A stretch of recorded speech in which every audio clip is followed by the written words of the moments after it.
नमस्कार, मैं बीके त्यागी एक नए विषय और दो नए मेहमानों के साथ आपका इस कार्यक्रम में स्वागत करता हूं। बाल विज्ञान कांग्रेस 10 से 17 साल की उम्र के बच्चों के लिए एक ऐसा मंच है जो उन्हें अपनी कक्षा में प्राप्त ज्ञान को अपने हाथ, दिमाग और दिल का एक साथ उपयोग करते हुए किसी सामाजिक समस्या को सुलझाने के लिए नए तरीके इस्तेमाल करने का मौका देता है। इस कार्यक्रम की शुरुआत 1993 में department of science and technology द्वारा की गई थी और तब से आज तक ये कार्यक्रम सफलतापूर्वक नई ऊंचाइयों को छू रहा है। हर वर्ष इस कार्यक्रम में 2 लाख से अधिक बच्चे भागीदारी करते हैं। उनमें वे बच्चे भी शामिल हैं जो हमारी औपचारिक स्कूल प्रणाली का हिस्सा नहीं हैं। हर 2 साल बाद कांग्रेस का एक मुख्य विषय निर्धारित किया जाता है, जिसके कई उप विषय होते हैं, जिस पर बच्चे अपने शोध परियोजनाएं तैयार करते हैं और सबसे पहले उन्हें जिला स्तर पर प्रस्तुत करते हैं। उसके बाद कुछ चुने हुए बच्चे राज्य स्तर पर और अंत में राष्ट्रीय स्तर पर उन परियोजनाओं को प्रस्तुत किया जाता है। आज इस कार्यक्रम को अनौपचारिक विज्ञान सीखने के सबसे बड़े प्रयोग के रूप में देखा जा रहा है। इस वर्ष कांग्रेस की तैयारी सभी राज्यों में बड़े जोर शोर के साथ चल रही है। बाल विज्ञान कांग्रेस का आयोजन राष्ट्रीय स्तर पर इस वर्ष केरल राज्य में किया जाएगा। Actually, my project can help people to get rid of watering plants every day. Actually, they water plants every day, so they can leave their plants for 6-7 days without watering. Plastic की बोतलें नहीं होती हैं, जैसे polythene, plastic की बोतलें, कुछ भी गीला और सूखा कचरा जो होता है, उसे गीला और सूखे कचरे के लिए अलग अलग डस्टबिन की व्यवस्था की गई। मैंने अपने विद्यालय को ही चुना है क्योंकि सारे ग्राम सभा के बच्चे हमारे विद्यालय में ही पढ़ने आते हैं, तो बच्चों की बात जल्दी समझते हैं लोग, इसलिए मैंने अपने विद्यालय को चुना है। अगर बच्चे जाकर सीखेंगे स्कूल में तो घर जाकर बाहर बताएंगे। बाल विज्ञान कांग्रेस के विषय में और जानकारी देने के लिए आज हमारे स्टूडियो में 2 खास मेहमान मौजूद हैं, श्री सुजीत बैनर्जी और डॉक्टर मधुफुल। ये दोनों ही मेहमान इस कार्यक्रम के साथ बहुत दिनों से जुड़े हुए हैं। तो आइए कार्यक्रम की शुरुआत करते हैं और मेरा पहला सवाल सुजीत बैनर्जी जी से है। तो मैं आपसे ये जानना चाहता हूँ कि इस साल की तैयारी के लिए हम अभी कहाँ पहुँचे हैं और क्या क्या कहें कि जो पूरे देश भर में इस कार्यक्रम को लेकर तैयारियाँ चल रही हैं। वेल, जैसे आपने कहा कि ये बाल विज्ञान कांग्रेस 10 से 17 साल के बच्चों के लिए है, तो इसका जो शुरुआत बच्चों के गर्मी के छुट्टियों के साथ साथ ही चालू हो जाता है। जो टीचर्स का वर्कशॉप, क्योंकि टीचर्स जो गाइड बनेंगे इस प्रोग्राम के लिए, उनको हमने जो फोकल थीम है उसके ऊपर एक उनको ट्रेनिंग देते हैं, वर्कशॉप ट्रेनिंग वगैरह देते हैं, तो वो अभी शुरू हो गया है और काफ़ी जगह, बिकॉज ये पूरे इंडिया में, भारतवर्ष में 600 से अधिक ज़िले में ये प्रोग्राम इम्प्लीमेंट करते हैं, जिसमें अप्रॉक्सीमेटली 2 लाख से ज़्यादा बच्चे पार्टिसिपेट करते हैं। तो इसमें जो है ये प्रोसेस ऑलरेडी शुरू हो गया है।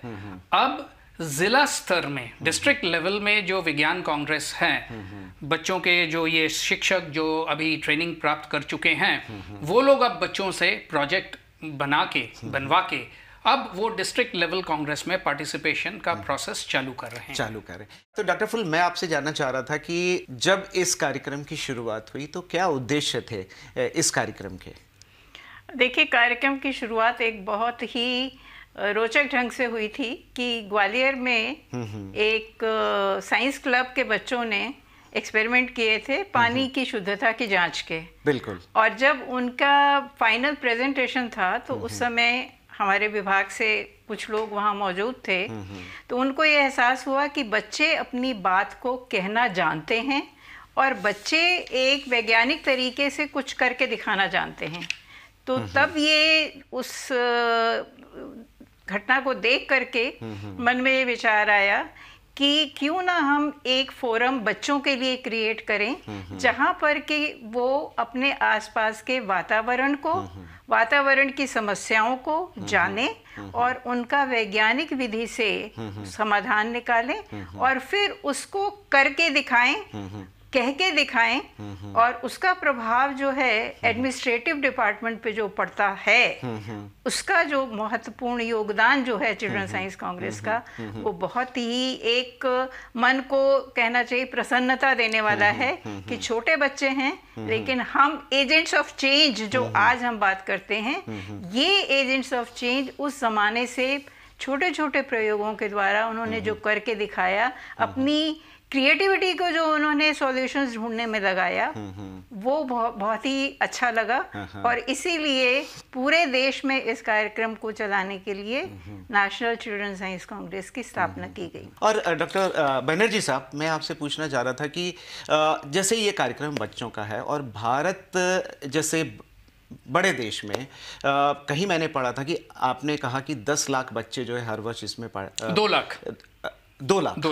लाख बच्चे डायरेक्टली इसमें भाग लेते हैं डिस्ट्रिक्ट लेवल में। तो क्या हम जो हम देखते हैं कि ज्योग्राफिकली भारत में ऐसे कई क्षेत्र हैं जहां पहुंचना बड़ा मुश्किल है, तो उन तक इस कार्यक्रम की जानकारी और उनकी जो सहभागिता है उसको किस तरीके से हम लोग सुनिश्चित कर सकते हैं?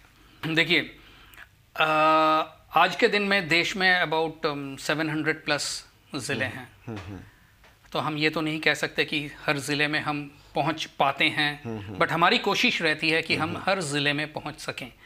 इसके लिए हम क्या करते हैं, जो हमारे हर स्टेट में जो स्टेट कोऑर्डिनेटिंग एजेंसी हैं, स्टेट कोऑर्डिनेटर्स हैं, वो स्टेट गवर्नमेंट के साथ मिलते हैं, उनके जो स्टेट एजुकेशन डिपार्टमेंट्स हैं, उनके ज़रिए हम हर उस स्कूल को एक मैसेज पहुंचाने की कोशिश करते हैं कि ये जो बाल विज्ञान कांग्रेस है ये क्या प्रोग्राम है, और बच्चों को प्रोत्साहित करने की कोशिश करते हैं कि आओ और इस कांग्रेस में, इस मूवमेंट में आके आप शामिल हो और इस प्रोसेस को आप एंजॉय करो। सुजीत जी, इस कार्यक्रम के बारे में हम और जानेंगे, लेकिन अभी मुझे एक छोटा सा ब्रेक लेना पड़ेगा और ब्रेक के बाद हमारी जो ये चर्चा है जारी रहेगी, और मिलते हैं एक छोटे से ब्रेक के बाद।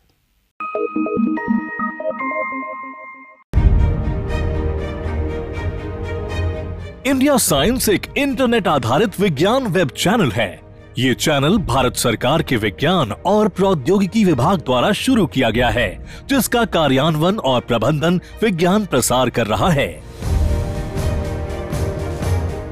इंडिया साइंस www.indiascience.in URL पर उपलब्ध है। इस द्विभाषीय चैनल की विषय वस्तु हिंदी और अंग्रेजी में उपलब्ध है। इस चैनल को इंटरनेट की सुविधा वाले किसी भी उपकरण पर देखा जा सकता है। ये वीडियो प्लेटफॉर्म विज्ञान और प्रौद्योगिकी के ज्ञान के प्रसार हेतु समर्पित है। विशेषकर भारतीय दृष्टिकोण, लोकाचार और सांस्कृतिक संदर्भ में वैज्ञानिक जागरूकता फैलाने के लिए दृढ़ प्रतिबद्ध है। ये पहल विज्ञान और प्रौद्योगिकी विभाग द्वारा समर्थित है। इंडिया साइंस मोबाइल ऐप्स को गूगल प्ले स्टोर और एप्पल स्टोर से डाउनलोड किया जा सकता है।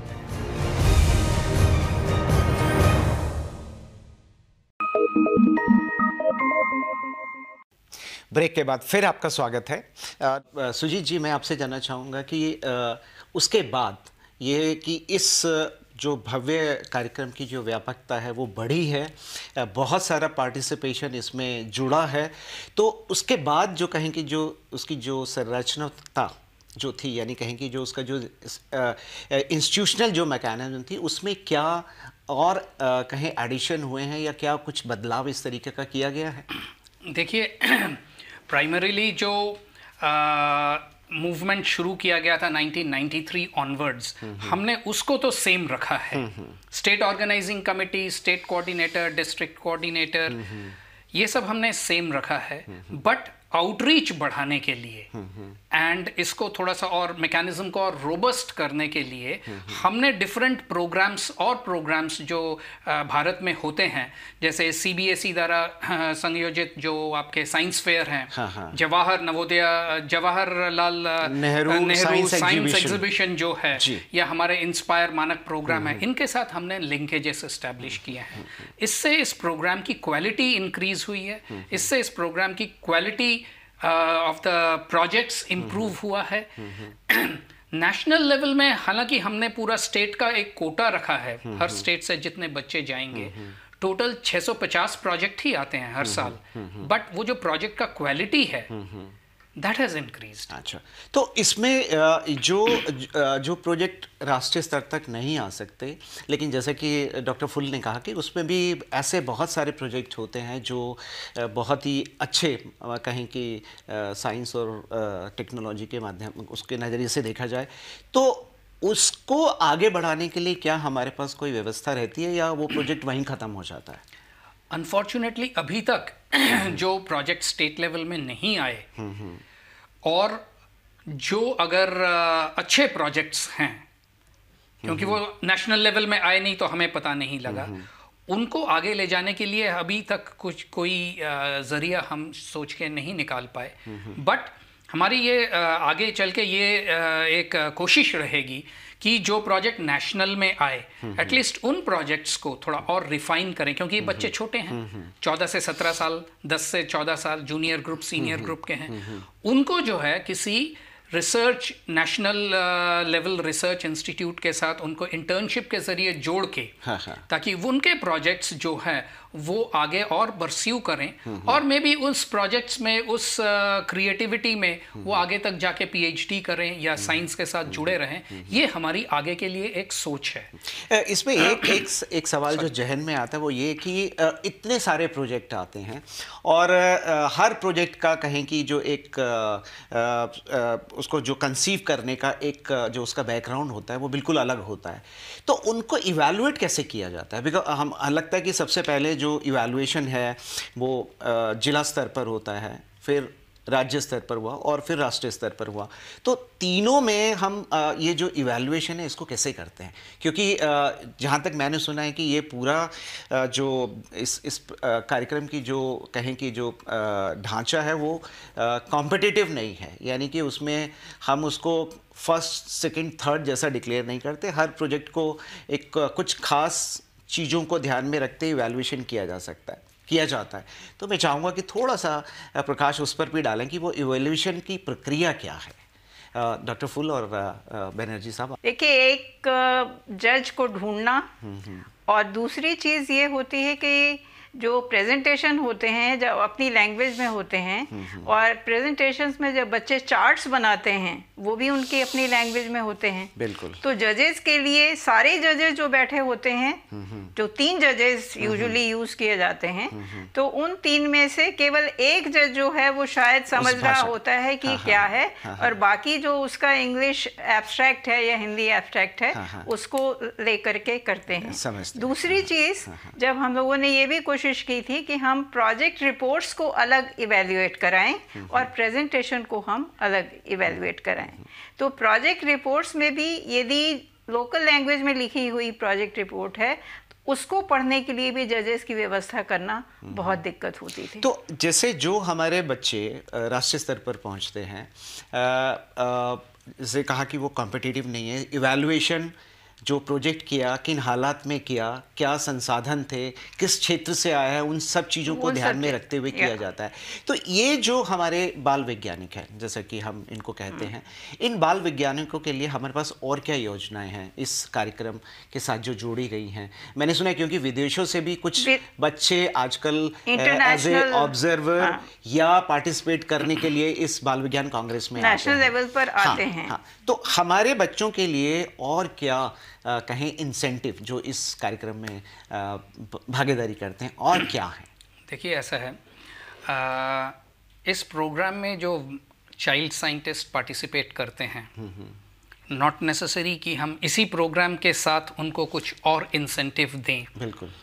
अगर जैसे होनहार बच्चे हैं उनके लिए department of science and technology का इंस्पायर फेलोशिप प्रोग्राम है, जिनके ज़रिए हम उन चयन करते हैं उन ब्राइट स्टूडेंट्स का जो आगे चल के साइंस में अपना कैरियर बनाना चाहें, पीएचडी तक हम उनको सपोर्ट करते हैं। पूरा सिस्टम है, स्कीम है, ठीक है। बनर्जी साहब, मुझे आपको थोड़ी देर के लिए रोकना पड़ेगा क्योंकि मुझे एक छोटा सा यहाँ पे ब्रेक लेना पड़ेगा और ब्रेक के बाद हम फिर मिलते हैं, अपनी चर्चा को जारी रखेंगे।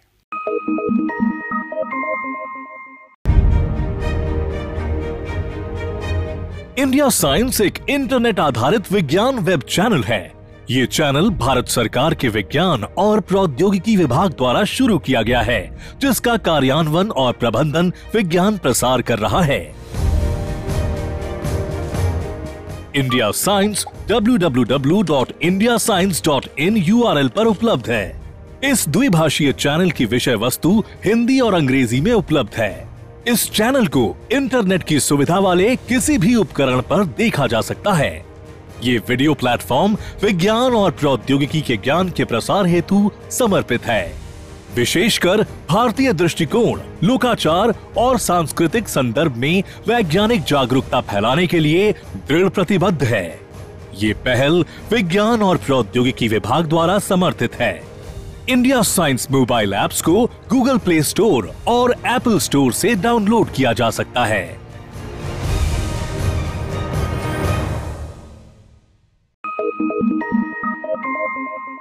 ब्रेक के बाद फिर आपका स्वागत है। सुजीत जी, हम बात कर रहे थे कि क्या हमारे जो बाल वैज्ञानिक हैं उनके लिए जो और इंसेंटिव है इस प्रोग्राम से जुड़े हुए। तो एक तो आपने इंस्पायर का बताया और दूसरा और कहाँ दूसरा एक और प्रोग्राम है उसका नाम है इंस्पायर मानक। इंस्पायर मानक में जब कॉल फॉर प्रपोजल्स आते हैं या कॉल फॉर आइडिया आता है तो बच्चा अपना आइडिया सबमिट करता है ऑनलाइन, और उस आइडिया में से जो बेस्ट आइडियाज़ हैं उनका चयन होता है और वो सिलेक्टेड आइडियाज़ को हम 10,000 रुपये देते हैं उस आइडिया को एक प्रोटोटाइप में कन्वर्ट करने के लिए। अब देखिए, चिल्ड्रन साइंस कांग्रेस में बच्चे ने अपना दिमाग लगाया, क्रिएटिविटी लगाया और एक पोस्टर प्रेजेंटेशन दिया।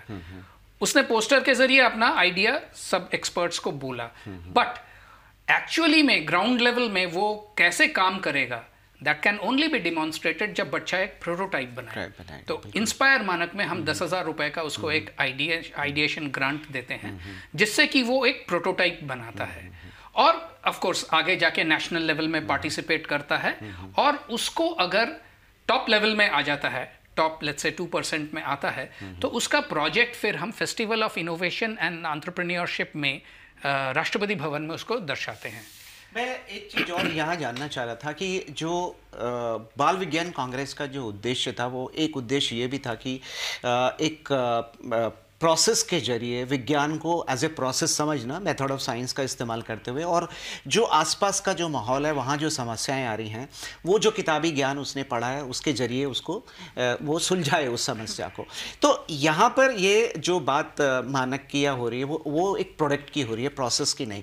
तो क्या ये दोनों कार्यक्रम में कहीं कुछ कॉन्ट्रडिक्शन? बिल्कुल। और यही एक वजह है कि शुरुआत में एक हम लोगों ने कोशिश की थी कि हम आइरिस के साथ में इंटेल के जो इनसेफ साइंस फेयर है उसके साथ में इस प्रोग्राम को जोड़ें।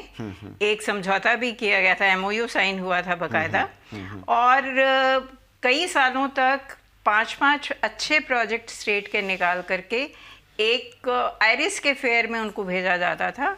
लेकिन यही एक कारण कि चिल्ड्रन साइंस कांग्रेस में हमारा फोकस प्रोसेस पे रहा है, हमारा फोकस मेथड ऑफ साइंस बच्चे को सिखाने का रहा है, हमारा प्रोसेस बच्चे को साइंटिफिक टेम्पर डेवलप करने के लिए विज्ञान विधि क्या होती है, उसको कैसे सोचना चाहिए, कैसे समस्या को एनालाइज करना चाहिए, कैसे डाटा को एनालाइज करके प्रॉब्लम को पकड़ना चाहिए, कैसे समाधान करना चाहिए, प्रयोग कैसे, साइंटिफिक प्रयोग क्या होते हैं। बिल्कुल बिल्कुल, यानी कि वो खुद करके सीखने का जो आनंद है वो उसका मुख्य उद्देश्य था। लेकिन जी अब ये लगता है कि यदि हम थोड़ा सा डाइवर्ट करने की कोशिश करें कि क्लास 6 से लेकर के क्लास 8 तक के जो बच्चे, जो आपका फर्स्ट एज ग्रुप है, उनको हम प्रोसेस सिखाएं और वो अडेप्ट करें प्रोसेस को, और सीनियर सेक्शन को हम प्रोडक्ट की तरफ ले जाने की कोशिश करें। आई थिंक ये मुझे लगता है कि एक अच्छा सुझाव है जो कि आगे शामिल किया जा सकता है। एक्चुअली मेरा जो मतलब पर्पस था मेरे जब मैंने बताया इंस्पायर मानक के बारे में,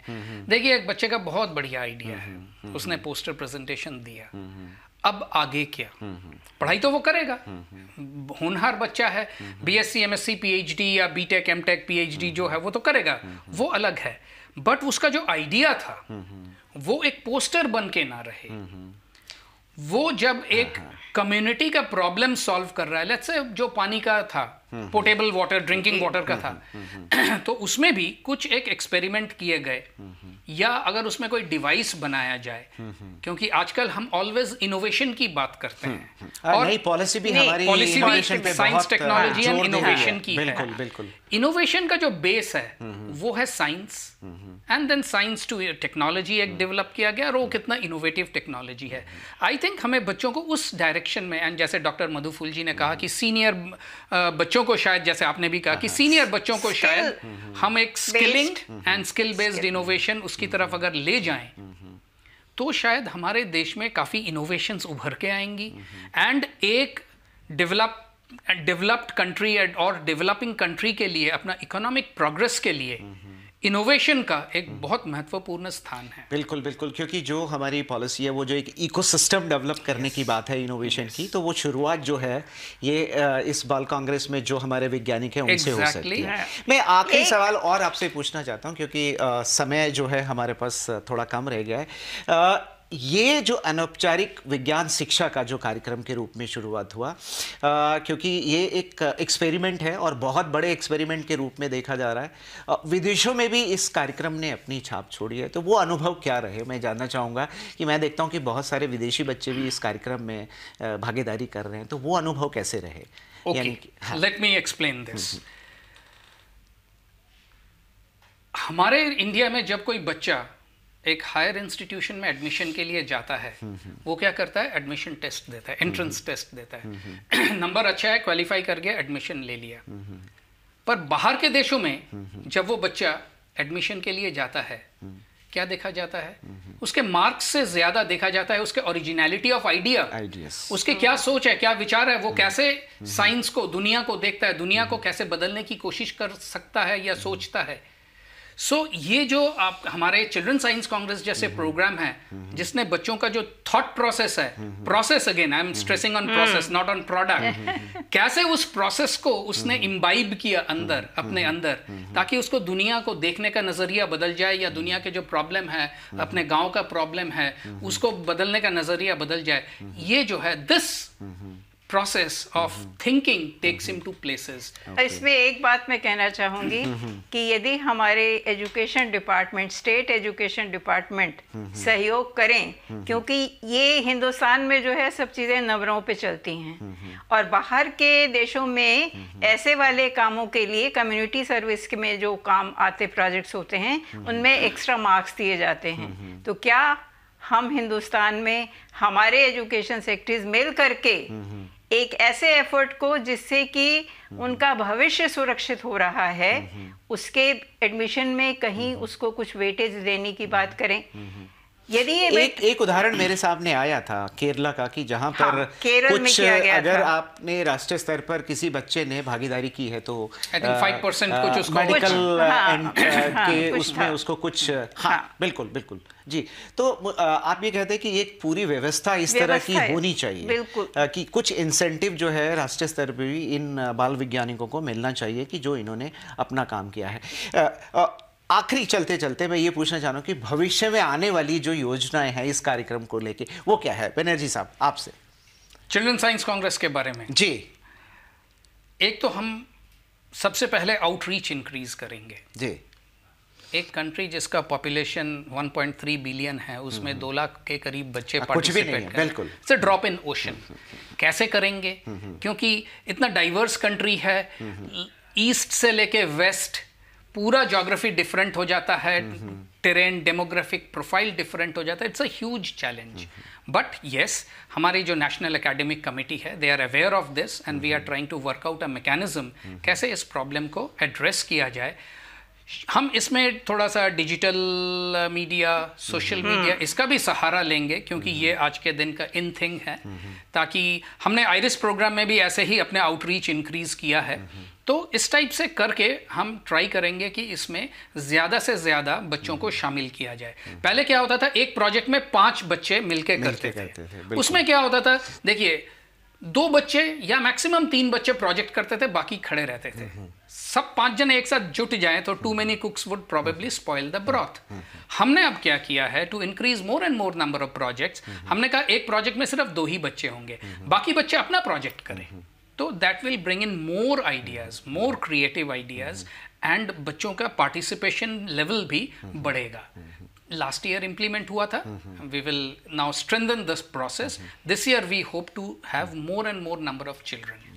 एक बात मैं यहाँ कहना चाहूँगी कि जब हमने ये टीम बनाने की बात की थी, तो उस समय और आज भी शायद हमें जो ग्रुप डायनामिक्स बच्चों को सिखाने की बात होती है, कोऑपरेटिव लर्निंग की बात होती है, लीडरशिप क्वालिटीज डेवलप करने की बात होती हैं, वो क्वालिटीज टीम में ही आती हैं। इंडिविजुअली हिंदुस्तान वैसे भी बहुत अच्छा कर सकता है, लेकिन जहाँ पर ग्रुप में काम करने की बात होती है, किसी की बात को सुनने और मानने की बात होती है, वो भी हमें बच्चों को सिखाना होगा। और ऐसे ही प्रोग्राम्स के जरिए, ऐसे ही प्रोजेक्ट्स, ग्रुप प्रोजेक्ट्स करके उनको जो है वो करना होगा। तो इसी उम्मीद के साथ कि जैसे कि आप मंशा रखते हैं कि इस कार्यक्रम में ज़्यादा से ज़्यादा बच्चों की भागीदारी हो, हमारी शुभकामनाएं आपके साथ हैं और पैसा खर्च किया जाए और बिल्कुल। और डॉक्टर बैनर्जी, आप हमारे स्टूडियो में आए, इस कार्यक्रम के बारे में बहुत ही रोचक जो अनुभव थे वो आपने हमारे साथ साझा किए, बहुत बहुत धन्यवाद। आपको हमारा ये कार्यक्रम कैसा लगा? आप अपनी राय और सुझाव हमें नीचे लिखे पते पर भेज सकते हैं। तब तक के लिए हमें आज्ञा दीजिए। नमस्कार।